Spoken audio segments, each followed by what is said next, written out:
You look edible, the giant cowboy at the galaxy's edge and the girl they called ugly.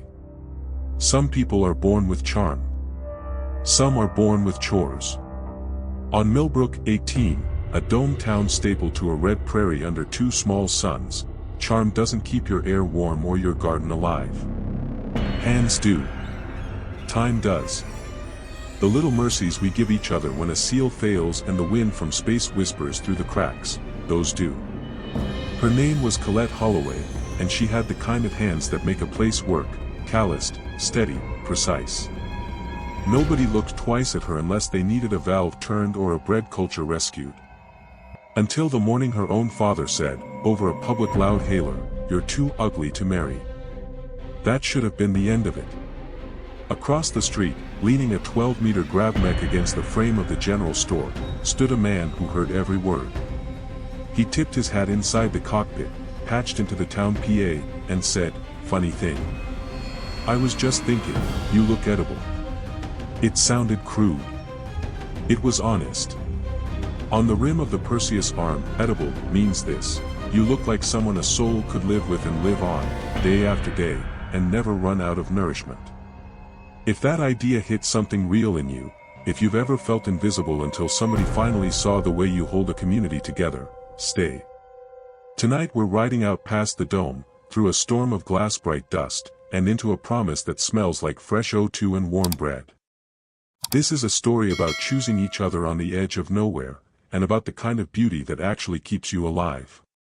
Chapter 1, Harvest Day under the Iron Dome.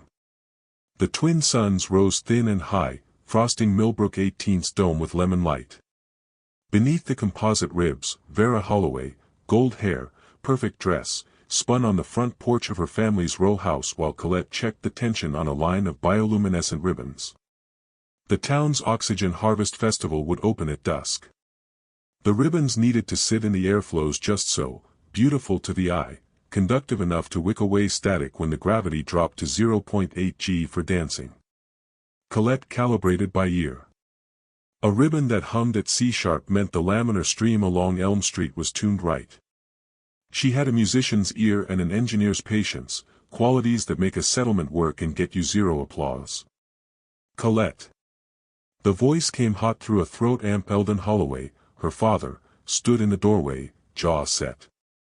"Your sister's made a mess. Fix it." She moved past him, smoothing her apron. At the rail, she unspooled ribbon, reset clips, retied a swag Vera's excitement had shredded. Behind the polymer windows across the street, neighbors paused. Kids were shooed back. Millbrook 18 loved a spectacle. Eldon watched the set of her shoulders like a foreman tallying yield. 53, grizzled, scared in a way men get when the ledger has more red than black. "At least one of my daughters can work," he said, loudly enough for the street. "But work's all she's good for." Vera flinched. The bioluminescent ribbon in Colette's hands dimmed to a sulky violet as her fingers hesitated. "Look at her, Vera." He pitched the volume up, the throat amp throwing his frustration down the block. 26. Most women her age have had a husband 10 years and kids tugging their sleeves. She's too ugly to marry. No decent man wants her. Silence swallowed the street. The dome's circulators sighed. Colette looked at the knot she'd just tied and felt it unspool inside her. Not because she believed him, she believed in seals and bread, not in mirrors, but because a father's sentence carries weight like gravity. Across the street, the grav-mech lounging against Morrison's General straightened a little, as if uncoiling from a nap. 12 meters of quiet power. On its shoulder, a man sat in the open maintenance cradle, boots hooked under a rung, hat low. He reached up and clicked his mic. "Funny thing," he said, in a voice sanded smooth by long days and open country. "I was just standing here thinking the opposite." He tipped his hat toward Colette. "You look edible." Apples spilled from Mrs. Patterson's tote bag and rolled across the grit. Eldon's mouth worked, a fish on dry deck. Vera's eyes went wide, and then, slowly, she smiled. The mech pilot slid down a service ladder with an easy inevitability, landing with a thump that shivered dust. Up close he was tall, shoulders like hinges, eyes the green of stubborn grass that finds a crack in iron. He tapped 2 fingers to his hat brim. Thatcher Dalrymple. Texas Sector. Cousin to Huck. Recognition rippled through the watchers. Huck Dalrymple, Vera's fiancé, came from the biggest ranching combine on 3 domes. Mr. Dalrymple, Eldon said, suddenly oily. We're honored. But Thatcher wasn't looking at Eldon. He was looking at Colette the way you look at the person holding the only working wrench in a breach. I heard what you said to your daughter, he told Eldon without moving his eyes. I'd like permission to court her. Proper, by colony custom. If she wants it. Every gaze found Colette. This was the moment where you step back into the kitchen and turn down the proofing cabinet and make yourself small again. Or you don't. Colette lifted her chin. She did not feel beautiful. She felt stubborn. She felt the way a seal feels under a gloved palm, firming when you press. Yes, she said. Soft, but clean as a blade. Eldon rocked back as if someone had pulled a nail he was leaning on. Absolutely not. She has duties. Duties, Thatcher said mildly. Like keeping us breathing and fed. He tipped his head, not unkindly. Sir, with respect, a town that survives out here does it on the backs of people like her. Pretty don't patch a leak. It should have escalated. One more sharp word and pride would have done what vacuum does. But the line went slack. Eldon's shoulders dropped a centimeter. The street exhaled. Tonight, Thatcher said to Colette, like a man offering a hand to someone at the edge of a ledge. Harvest dance. I'll pick you up at 2000. We'll drop the gravity, take a few laps, breathe good air, and be watched by every set of eyes in this town. If you want that. Her heart thudded once, twice, counting out a new rhythm. I do, she said. Want that. He touched his hat again and climbed back up into the mech like he'd been born doing it. Later, in the kitchen, Eldon passed her with a thrum of resentment. He'll lose interest, he muttered, too low for the amp to catch. Men like that always do. Colette slid a pan into the oven, set a timer by muscle memory, and didn't answer. Some things time answers for you. Outside on the stoop, someone had left a small bouquet, pale oxygen blossoms, petals beating tiny bubbles, romance on the rim, practical as breath. The note pinned beneath was 3 words in a neat, unshowy hand, see you, 2000 hours. She tucked the flowers into a jar, set them where the dome light could catch the bubbles, and went back to work. There were doughs to fold and a dress to press and a life to decide. Chapter 2, The Decantam Ball. The harvest dance was less a ball than a ritual. At 2000, the town cut gravity to 0.8 g in the civic atrium, grounded the floor in copper, and ran the static through the dome's outer ring, bleeding away a season's worth of cling and crackle from wool, hair, and hearts. The lights hummed. The ribbons Colette had tuned all morning sang their thin, clean note. When Thatcher knocked, he did not use the throat amp. He stood under the porch light in his formal colony jacket, dark, pressure-rated, brass vents burnished by use, and held a small spray of O2 blossoms like a man holding something dangerous and precious. For you, he said. Flowers that breathe. Eldon blocked the hall, arms folded.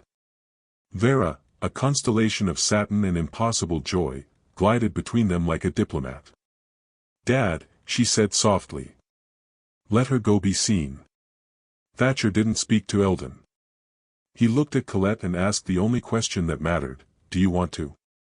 She had lived most of her life answering the questions nobody asked, what needs doing? Who needs feeding? Which pipe hisses like a snake in winter? This was different. She listened inward. The answer was new, and simple. Yes. They walked under the dome together, past the general store where he'd idled a mech like a bored dragon, to the civic floor where the whole town had already arranged itself into tidy little constellations of curiosity. Conversations dimmed. Music rose, a fiddle patched into a pressure amp, a drum tapped up through the floor. "Before we start," Colette said, not nervous so much as careful, "explain that word." "Edible." Thatcher's mouth quirked, not quite a smile. "Texas sector talk. When a person like me, clumsy with pretty, wants to say I could make a life with you and never run out, he says edible. Not cannibal. Not crude if you grew up where I did. Just short for sustaining." She searched his face, looking for pity and finding none.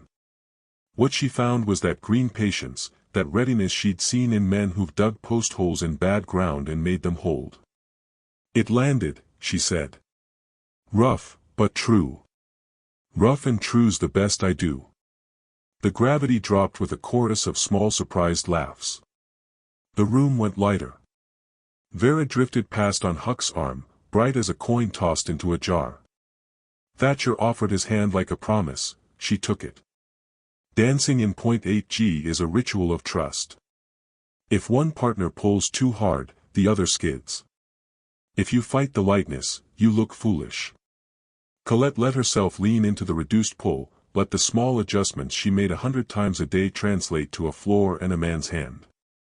Thatcher moved well, but more than that, he followed well, felt where she wanted to go and made it look like his idea. That counts for more than grace. "Tomorrow," he said, easing her through a slow turn, "I'm riding out beyond the east spur. There's a parcel out there, lot 300. Water. Good wind. Old prefab bones from when the survey crew thought they'd stay. I can buy it. I can stock it. But I don't want land." He met her eyes. "I want a place to live. Would you come tell me if it's that?" Around them, whispers rose like wind, "He's showing off. He pities her. It won't last." The dome made an ocean of the noise. Colette, who had learned to listen for real signals in static, let it go past. "You're not worried what they'll say about asking me?" she asked. "Folks can say anything they like." He guided her past a knot of neighbors, easy as breathing. "If a pipe leaks, they'll call you." It was a good dance. Not a fairy tale, not a transformation, just a woman and a man moving with care and intention under a sky someone else had imitated for them. When he walked her home, he didn't try to turn the moment into something else. At her step he tipped his hat and said, 1400. Staging gate east. If you still want to. She glanced at the O2 blossoms on the windowsill, their tiny bubbles like chimes. I will. Inside, Eldon was a dark shape at the end of the hall. He'll tire of making a point, he said. Men like him always tire. Colette hung up her jacket and looked at the bread cooling on the counter, at the valves she'd labeled months ago, at the clean tools on their hooks. She felt tired of a different thing. Maybe, she said. Maybe not. She set the timer in her head for 7 hours and slept like a person with a plan. Chapter 3, Lot 300. At 1400 the east gate cycled with a hiss like a bottle opening. The light outside was crueler, hard, particulate, charged. Honey, the smaller hopper mare with the tidy gait, blew a puff of warm air into Colette's palm while Big Bay shifted impatiently under Thatcher. He swung down without making a show of it and cupped his hands to boost her into the saddle, gloved palms warm even through the material. You good? He asked. I will be, she said, which was as close to yes as honest people get on the rim. They rode into the velvet hum of an atmosphere thinner than it looked. The red prairie ran flat and then not, rising in small thoughtful swells that caught the sun. A stand of imported cottonwoods clung to a shallow draw, their leaves tougher than any earth cousin. Far ahead, the slouch of an old survey prefab hunched above a thread of water that announced itself with plants. Where there's green on Millbrook 18, something leaks or something lives. 300 acres by the old measure, Thatcher said. Enough room to run starbovines, the half-gravity strain doesn't need much. Wind patterns are steady. I'll put in a plasma fence if I have to.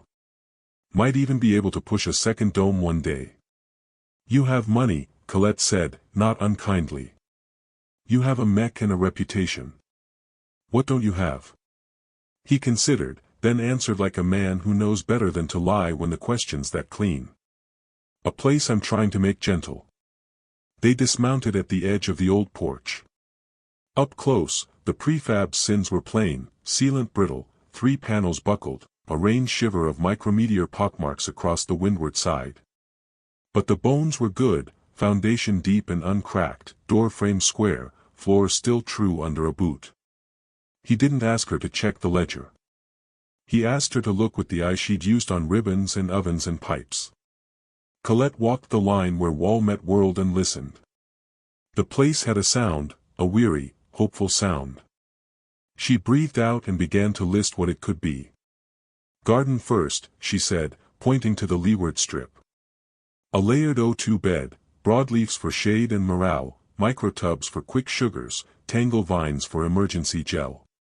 We build a root cellar under the south end, cool, pressure stable, big enough to feed neighbors in a pinch.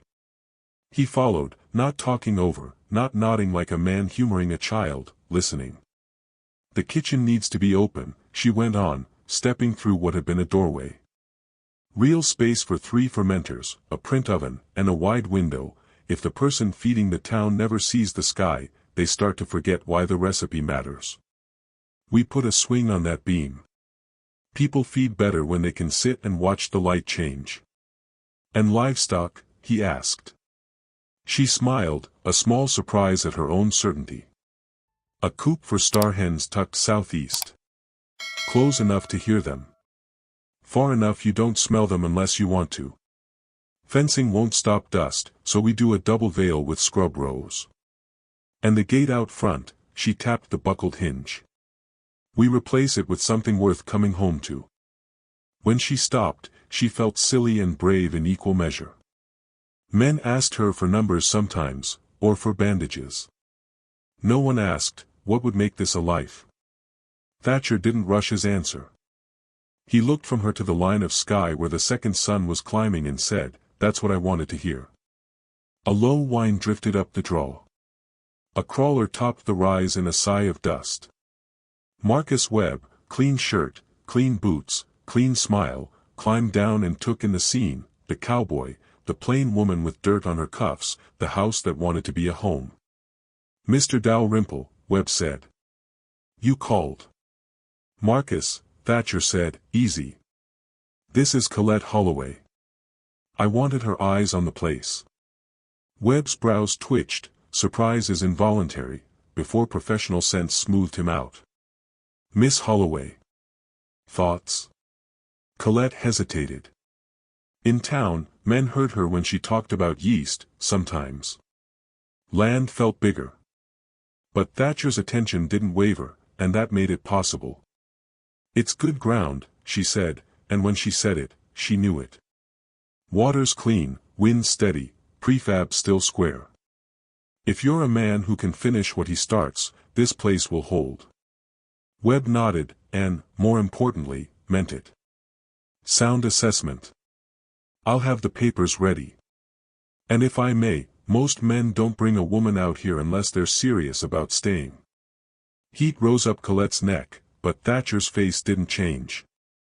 I value her judgment, he said, simple as a bolt.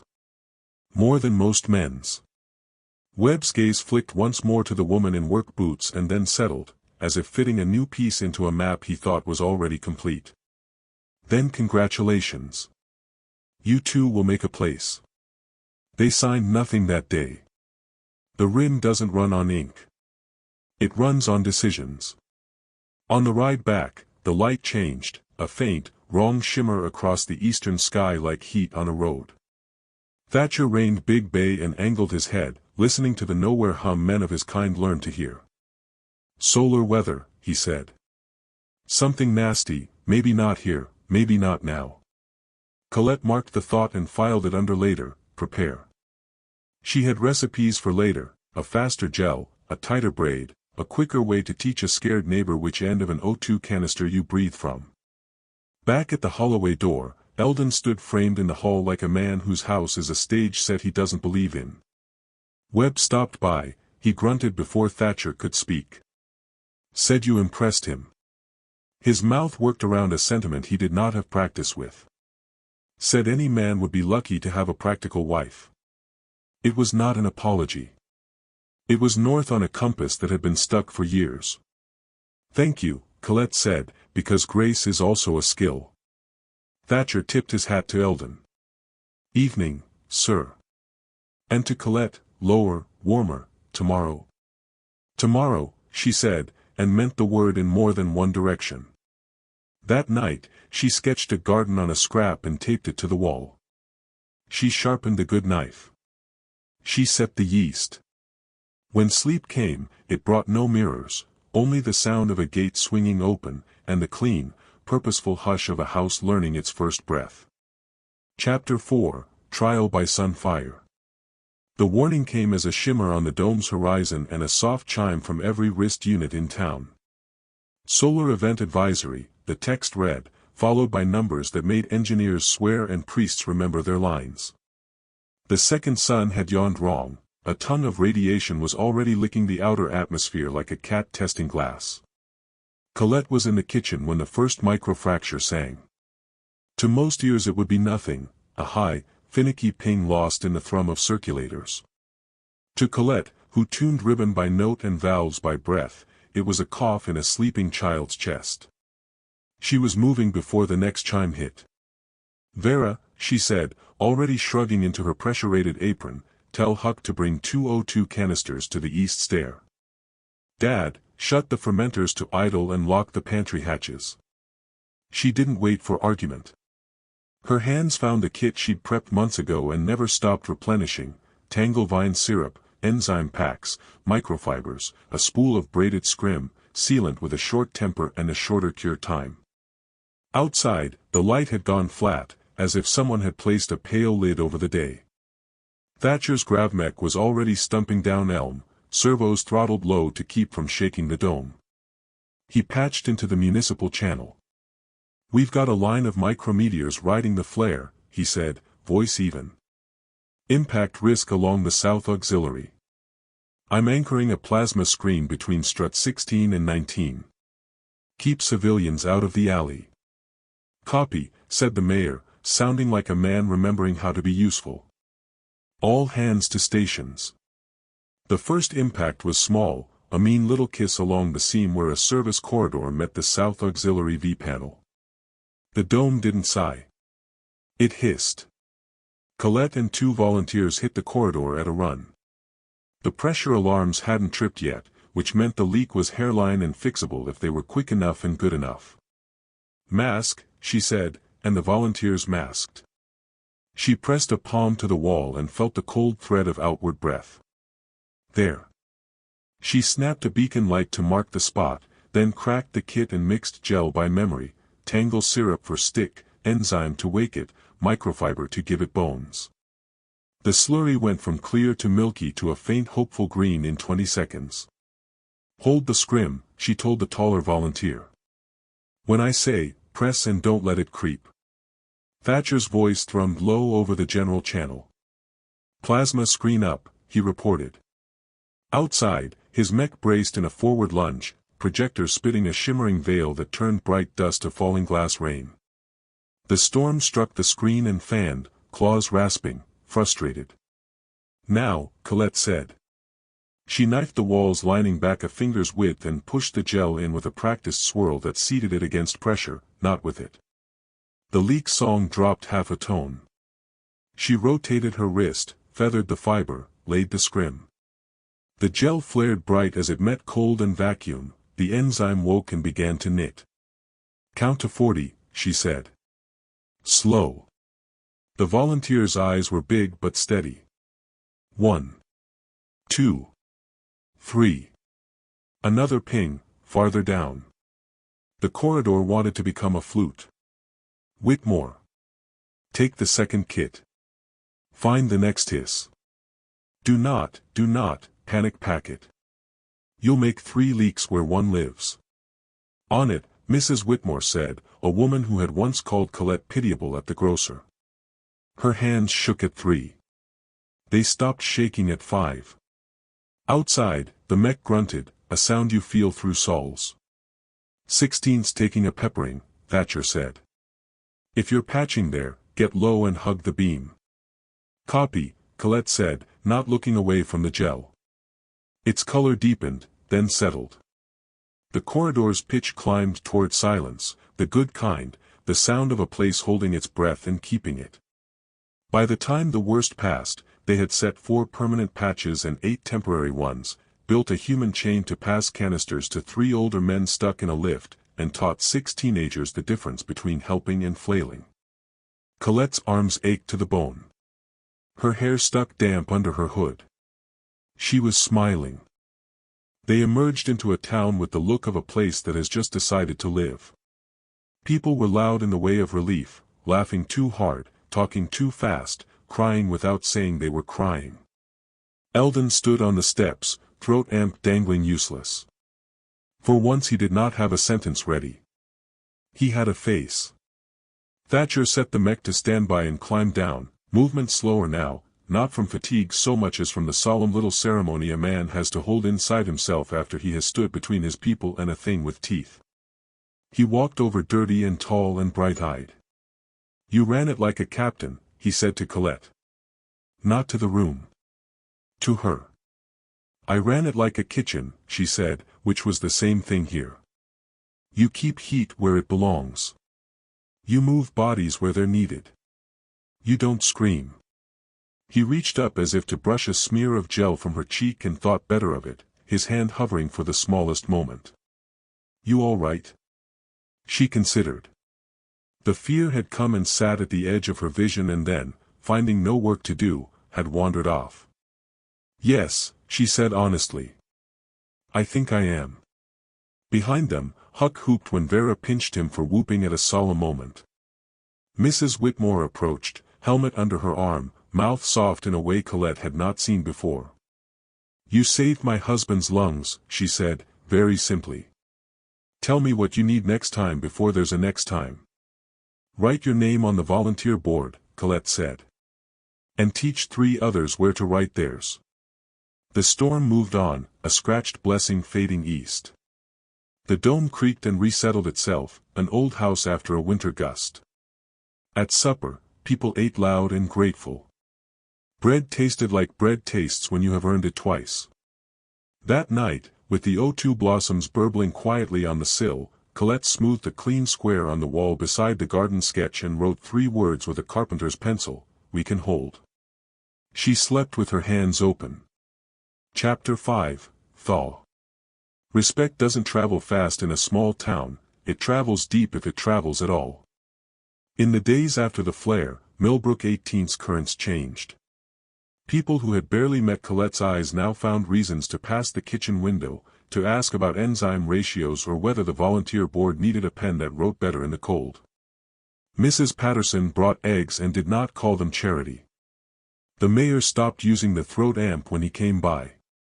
Vera slid a mug of hot broth across the counter and leaned in with a conspirator's smile. Do you know, she said, that half the town thinks you and Thatcher staged the whole thing as a courtship stunt? Colette snorted into steam. We'll schedule the next solar event for after the wedding, then. After the what? Vera sang, and Colette realized she had said it out loud, wedding, not if, not maybe, but a thing like spring on the other side of a long winter. Don't you Colette started, and then bit the rest off because the door chime rang and the kitchen filled with Thatcher looking more formal than she had ever seen him. He had shaved. He wore the dark colony suit with the quiet metal at the cuffs. He held his hat in 2 hands like an oath. Is your father home? He asked. Eldon was always home when his bills were heavier than his boots. He appeared in the doorway of his little office like a man summoned by his own better self, jaw stubborn, eyes uncertain. Thatcher turned to face him and, in the small room that had heard more numbers than apologies, said, Mr. Holloway, I'd like to speak with you about your daughter. There was ceremony, even at the rim. There were words men learned to say if they wanted to build anything that would last longer than a season. Thatcher found them, not polished, not pretty, but weight-bearing. I've purchased lot 300, he said. The water is good. The bones are sound. I can make it into more than a line on a map because your daughter knows how to make a house breathe. I wanted to do this the right way. I'm asking your permission to ask her to marry me. Eldon's mouth took a long walk across his face and came back with something new. You're certain this isn't, he began, and then stopped because he did not know how to finish a sentence that didn't deserve finishing. Sir, Thatcher said gently, I've had choices all my life. Money gives you those whether you deserve them or not. I've never had a woman look at a broken system and fix it in her head while other people debated what beauty is. I have never seen anyone more beautiful than that. Eldon swallowed. He looked at Colette then, really looked, as if he were seeing the person who had kept his house a long time and not the shadow he'd been arguing with. He said, and then his voice did something raw. He turned to Thatcher again. Do what you came to do. Thatcher turned back to Colette. He did not speak to the room or to the town watching through the thin wall of rumor. He spoke to the woman with gel on her cuffs and a garden on her wall. Colette Holloway, he said, and went down on one knee because some traditions survive because they are true. You are the person a place breathes through. You see what holds and what fails and you make the difference the world needs between those two. I could range 100 worlds and not find the luck I found the day you answered yes to a simple, foolish invitation. He opened a small box. The stone inside was not large, but it caught the kitchen light like a bright intake of breath. Will you marry me? Will you build a life that feeds us both? Her answer rose easy. There was no drama in it, no surprise except the clean joy of hearing herself say what she had already decided. Yes, she said. Yes, I will. He slipped the ring on. It fit like it had been measured against the day she would become ready to wear it. Behind them, a sound. Eldon had put a hand on the doorframe like a man steadying himself on a deck and was blinking hard. Daughter, he said, and the word came out awkward, used so rarely in that tone. He breathed. He was not fluent in this language. He tried anyway. I was wrong. Colette's throat went tight not with anger but with the delicate pain of ice breaking in a spring ditch. He went on, each word hulled like a fence post. Wrong about what matters. Wrong about what kind of men exist. Wrong about you. He looked at Thatcher, then back at the daughter he had tried to make small enough to carry in his pocket because he was afraid of the world. You didn't need me to say it for it to be true. But I needed to say it to be a man I can live with. Thank you, Colette said, and the grace in it wasn't performative. It was the kind that makes a room warm. Eldon nodded, swallowed again, and stuck out his hand to Thatcher. Take care of her, he said gruffly. And let her take care of you. Thatcher shook, solemn as a signing. Yes, sir. The news ran through Millbrook 18 like weather. Huck shouted until Vera kissed him quiet. Mrs. Whitmore brought over a loaf and said without irony, teach me that patch ratio again, will you? The mayor called to offer the civic atrium for the ceremony. Vera commandeered half the town's ribbon stockpile with the righteousness of the truly helpful. That night, Colette and Thatcher walked the edge of town where the dome's ribs made tall shadows and looked out toward a dark line that was lot 300 and everything beyond. The stars near the Perseus rim look closer than they are. They make people believe they can be reached by hand if you just stretch. Thatcher's hand found hers.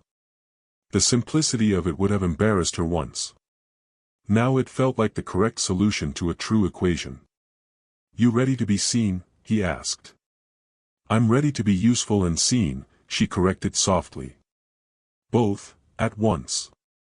I think that's what a life is. Then let's make one. From the east, the sun that bites worst lifted a fraction. The dome's skin took it, softened it, gave the town inside a morning they could live in. The invitations would be cut from old food bag plastic and inked with a child's careful hand. The dress would be Vera's, altered with skill and unbothered by vanity. The vows would be said under a sky Millbrook 18 had taught itself to pretend into kindness. And somewhere on a workbench in a half-fixed prefab on lot 300, a hand-lettered sign would be drying in neat strokes, Colette's Ladies, a joke about hens, a definition of a household, a banner under which the next storm would find them ready. Chapter 6, The Wedding Under a Made Sky. Millbrook, 18 dressed itself in borrowed stars. On the morning of the ceremony, the civic atrium's ceiling projectors didn't mimic the local suns. Instead, the town uploaded a night they'd never truly seen, a wash of ink-blue space veined with the milky smear of the Perseus arms. Someone had coated a faint shimmer into the ribs, like aurora woven through steel. The gravity held steady at 1 g for the vows. Some moments deserve full weight. Vera fastened the last altered seam of her old dress at Colette's spine. "Turn," she said, stepping back. The mirror showed a woman neither girl nor shadow, shoulders square, eyes bright, mouth unafraid. Work had carved strength into her, not softness, and it looked like truth. "You look like you," Vera said. "That's the point." The aisle wasn't long. Eldon offered an arm that could have been a bridge and let his daughter set the pace. His throat amp dangled, finally silent. People turned as they passed, Patterson with damp eyes, Whitmore with a set mouth that meant she'd brought extra pens for the volunteer board, Huck, beaming, the mayor, tie crooked, trying to stand straight enough to borrow dignity from the moment. Thatcher waited under a simple arc of bioluminescent ribbon strung between two copper poles, ritual wiring disguised as decoration. He wore the dark colony suit again, not a fashion but a tool polished to honor the day. When he saw Colette, a brief, unguarded relief moved across his face, as if a long-held breath had finally been allowed to go somewhere useful. The officiant recited the practical promises required by charter: mutual aid in air, food, shelter, honest accounting of resources, shared guardianship of any young. Then he nodded to Thatcher. "I could repeat words written by people who never patched a leak," Thatcher said, voice steady. "Or I could say the thing that asked to be said when I first watched you tie a town together with your hands." He didn't turn to the crowd. He spoke to Colette. "I didn't choose you despite anything. I choose you because of everything that makes you you. Because you notice the sound a wall makes when it's almost ready to fail. Because you pull goodness out of yeast and out of people. Because you don't confuse quiet with small. I promise to bring my back and my skill and my stillness. I promise to let you feed me and to feed you, in all the ways that word means out here. I promise to make a place with you that breathes." He stopped, not because he'd run out of words, but because he'd reached the right ones. Colette lifted her vows from a pocket where she had tucked them next to a pencil and a scrap of garden sketch. The paper had flour on it. That felt exactly right. "I won't promise to be pretty," she said, and a ripple of honest laughter warmed the room. "I promise to be present. To show up when the seal fails. To keep a loaf proofing against the day the dome creaks. To listen before I speak and fix before I fret. I promise to be a house you can come home to, even when the storm says you should run." They exchanged rings, small, bright, capable of catching light, and the officiant made the declaration that changes how a town files you. People clapped the way people clap when they've witnessed something sturdier than spectacle. At the reception under the simulated stars, Mrs. Whitmore cornered Colette near the bread table. "All right," she said, mouth soft in a way that turned the line into a question instead of a dig. "How did you catch him?" "I didn't," Colette said. "I was busy catching air and bread and leaks." He caught on. "You make it sound simple," Whitmore said. "It isn't. It's work. But I'm good at work." Later, Vera tossed a bouquet of oxygen blossoms up into the coated night and Huck dove for it with the panic of a man who knows jokes travel faster than explanations. Thatcher laughed until Colette squeezed his hand, and the laugh softened into something private. They danced, no drop in gravity this time, just the honest pull of feet on a floor and the relief of showing your joy to the people who will help you carry it. When they left, Eldon put a hand, rough and careful, on his daughter's shoulder. "You look like your mother when she was pleased with herself," he said, and if you'd never heard him be tender you might have missed it. Colette didn't. Outside, Under ribs that pretended to be night, the wind pressed a palm against the dome and then let go. Tomorrow, they'd make for lot 300. Tonight, they went home through streets where people on stoops didn't pretend not to stare. Being seen felt less like exposure and more like belonging. Chapter 7, The House at the Horizon. The prefab on lot 300 had never been loved. It took to the attention like dusty lungs take to first good air. They started with the kitchen because that's where human plans become human days. Thatcher cut a wider window and installed a pressure-safe pane. Colette stood on the counter and argued for an extra 15 centimeters because morning light is a resource, too.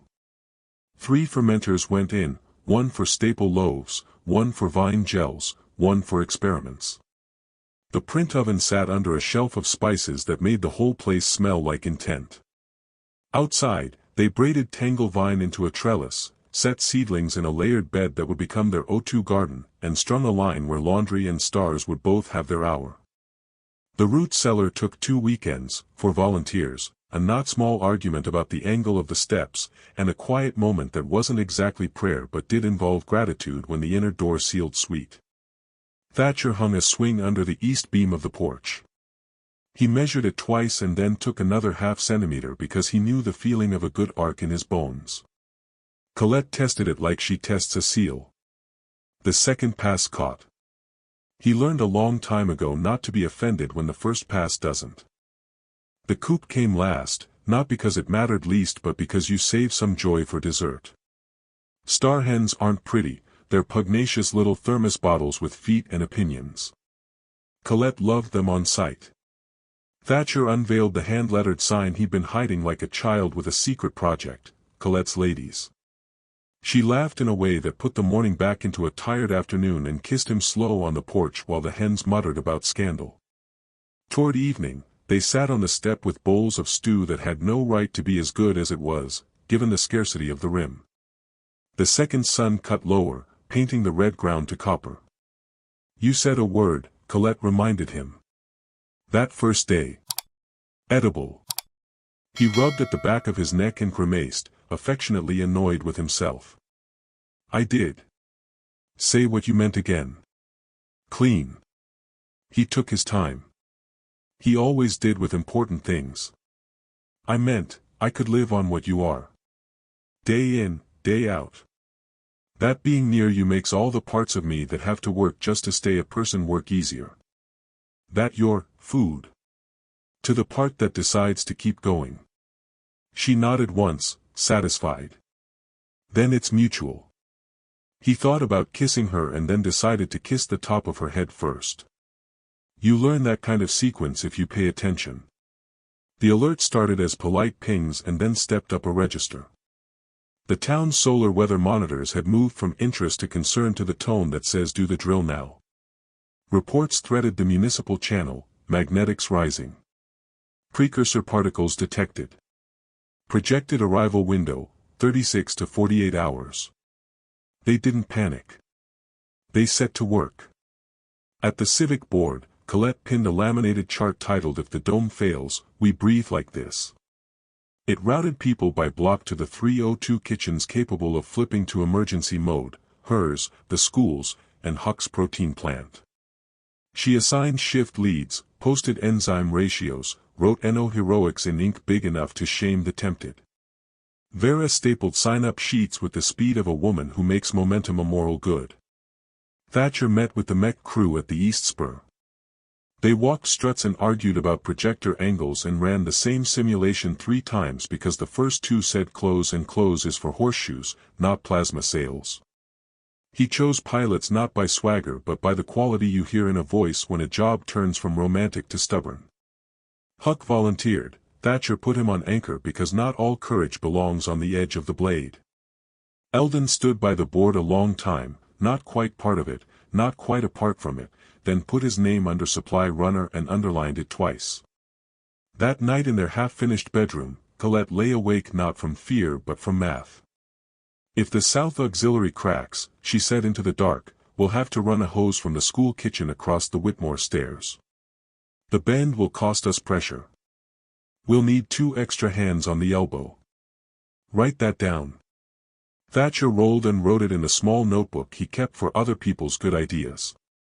"What about you?" she asked. "What's the angle you're not saying out loud?" He considered the ceiling.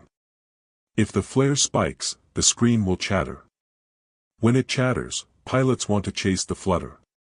The right move is to hold the line. I need to make that reflex before the storm gets here." "Make it," she said. He did. In his head. On the deck. With the crew. Again. 24 hours later, the sun that bites worst yawned the way it does when it intends to teach the rim humility. Millbrook 18 listened to the chime that means get small and useful and got small and useful. Chapter 8, Carrington Night and the Second Vow. Storms this big arrive like a long, low note you feel in your ribs. The first sign was the flicker, lights dimming, stabilizing, dimming again. Then the wind that isn't wind pressed at the dome, hunting edges. Dust that had dozed in seams woke and tried to fly. The town, having rehearsed, converged on its jobs with an economy that looked like devotion. The mech line.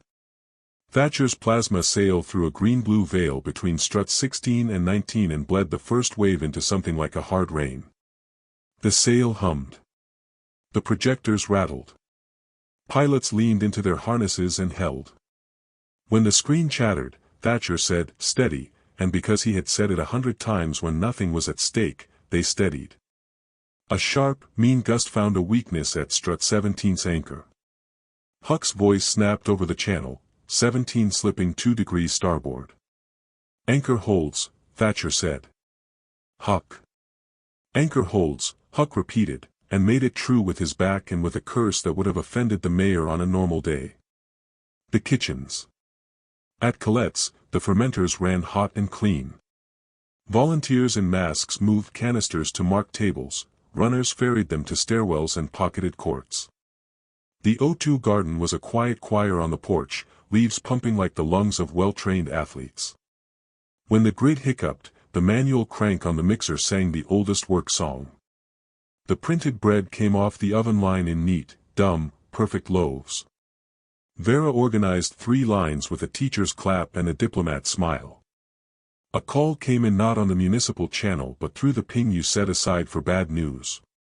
South Auxiliary breach. Whitmore stairs. 2 elders trapped. Pressure falling. Colette didn't think can or should. She thought go. "Eldon, your lead here," she said, thrusting the clipboard into his hands. He startled and then caught it, like a relay baton he'd been waiting to be trusted with. "Vera, rotate canisters every 5 minutes, don't fight the line, feed it." She grabbed the Keo Tau kit, 2 canisters, a coil of braided scrim. 2 volunteers fell in behind her without waiting to be asked, one of them Mrs. Whitmore, eyes fierce. The stairs were a throat. The leak whistled like a penny flute, the worst sound in the world when it comes from a wall. Colette slapped a palm to the vibration and found the seam that had failed.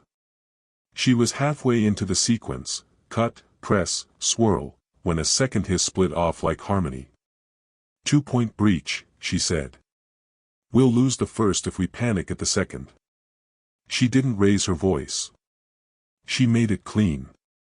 "You, hold this scrim like it's the last string on a sail. You, crack the valve on canister 2 and talk to them while I seat the gel. They'll breathe better if they hear a calm voice." Mrs. Whitmore knelt so fast she forgot to make room for her skirts. "Mr. Santiago," she called through the damaged door. "It's Eleanor. Your granddaughter says you still owe her a story about the pig that escaped the school play. You can't die until you pay that debt." The old man laughed, a thin, ragged miracle. It fogged the visor he was wearing. Fog meant he was still making air out of hope and habit. Good. Colette rode the enzyme bloom through its tantrum and got the first hole to swallow the patch like a mouth accepting a spoonful that tastes better than it looks. She moved to the second and found, beneath the tear, the reason it had opened, a bad repair on a bad day in a long-ago season when someone had done their best and their best had been almost enough. Whoever put this here kept us alive 6 winters, she said, not mocking the unknown hand. We'll do the next 6. The second patch took, reluctantly, like a mule being led. The hiss dropped. The wall stopped trying to sing and went back to being a wall. They pried the door. 2 elders blinked up through damp visors, alive and indignant. Next time, Mrs. Whitmore scolded, crying and scolding at once, you call sooner. Back at the mech line, the sails stuttered hard enough to make projectors squeal. A junior pilot flinched. She's bucking. Ride the hum, don't fight it, Thatcher said, using the voice he used when Big Bay wanted to run on a day when running would break legs. He felt the flutter, matched it, and the sails settled like a horse that has decided to trust you again. Hours folded like clean linen. People took turns by the clock, not by their pride. The storm burned itself angry and then tired and then out. The last hard gust struck a town that had decided not just to endure but to function in the enduring.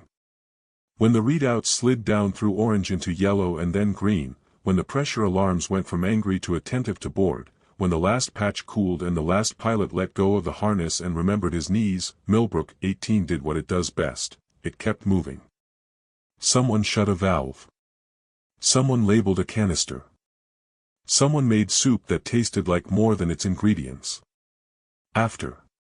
They assembled at the civic atrium because that is where you go to admit that a day was bigger than you individually. People looked stunned in the way people look when they are on the far side of something that wanted to unmake them and failed. Eldon found Colette by the volunteer board, where she was already moving names from response to recovery. He put his palm over her knuckles and left it there, not to still her, but to say with you. He didn't speak. It wasn't necessary. Thatcher came in with the slow gait of a man who had convinced tons of metal to mimic a prayer and needed his body to remember how to be a person again. He stopped in front of Colette and, without ceremony but with all the reverent ceremony hopes for, bowed his head. She touched his jaw, rough with storm stubble, and lifted it. Second vow, he asked, quiet enough for it to be theirs. Second vow, she said. They stood on the steps where people make announcements about broken pipes and school plays and ration changes, and made one more promise in a town that had learned to listen. I vowed to make a place with you, Thatcher said. Today we made a people with them. I vowed to be present, Colette said. Today we learned presence is a civic practice. I vow again, to keep our house breathing, and to keep this town breathing whenever it asks. People didn't cheer loud. They breathed out together, a sound like a sail filling after a long slack. That evening, back on the porch at Lot 300, Snow Iron, the fine glitter that falls after a storm chews the sky, drifted across the yard. The hens complained. The garden leaves pumped like they were proud of themselves. The swing proved its measurement again. Colette set a loaf on the rail to cool. Thatcher leaned against the post. The silence between them was earned. You still think I'm edible, she asked at last, because joy should be spoken out loud when the day has tried to make you forget it. He looked at the house, the garden, the distant line of town that had held, and back at her. More every day. She took his hand and felt, under callus and scar and a day's worth of work, the steady human pulse that keeps species and settlements and small promises going. She squeezed. He squeezed back. 2 beats. 1 life. And if you're still here, if this story of hands and breath and work and choosing one another on the rim fed you even a little, leave us a small sign on the trail, tap like, hit subscribe, and drop a short comment about the kind of beauty you think actually keeps people alive. We'll read them by the kitchen window, while the next loaf rises and the stars pretend to be close.